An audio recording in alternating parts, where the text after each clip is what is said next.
Si le Français Lecomte a battu hier l'Allemand Stitch, c'est peut-être le seul combat que nous remportons contre l'Allemagne, puisque désormais nous allons former une armée avec eux, l'armée franco-allemande, Patrick Fonte. Orage! Laurent Ruquier dirait qu'il y en a eu toute la nuit sur les Alpes. Les orages. Oui, d'accord. Oui. Le bide. C'est pour toi. J'ajouterai plus finement au désespoir.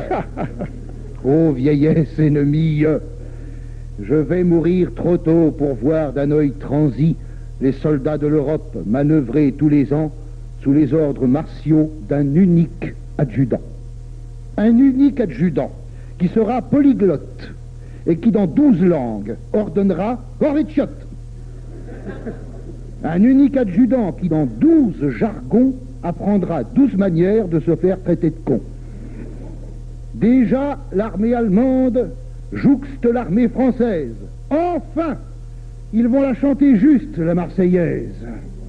Et pour peu qu'ils la chantent sur un texte jovial, ça changera des conneries du texte original. Qu'un sang impur abreuve nos sillons. Fini. Comment peut-on encore gueuler ça aujourd'hui? J'entends des voix qui disent « Faut pas toucher à ça, je touche à ce que je veux !» quitte à me salir les doigts. Non, je ne verrai pas l'armée européenne équipée par les industries américaines avec un George Bush qui désignera seul les noms de ceux à qui l'on doit casser la gueule. Marre de voir l'Amerloc dicter sa loi au monde avec ses commandos de puritains immondes et sa statue de la liberté froide, hautaine, qu'en finit pas de brandir sa glace à l'italienne. Non, je ne verrai pas l'armée du bloc des 12, bénie par le pontife Jean-Paul 92, qui au balcon de Rome, grisé par les bravos, viendra nous expliquer que la guerre est un fléau. Je ne verrai pas non plus les nouveaux de Courtrai expliquer en allemand, en rital, en anglais, que la masturbation nous chasse du paradis parce qu'on n'a plus qu'une main pour tenir le fusil.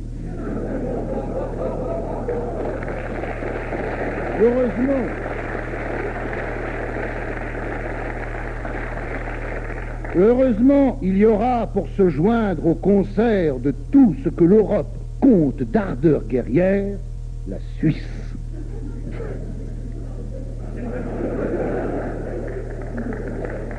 Dont le soldat peaufine avec entrain, bien au chaud dans son tank, l'art du chant tyrolien.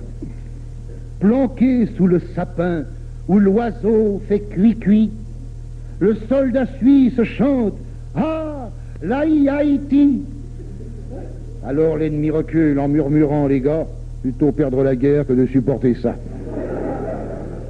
Le soldat italien, qui depuis la dernière préfère mourir en paix que vivre dans la guerre, volera des transistors au fond des bombardiers qui largueront les bombes sur leurs ateliers.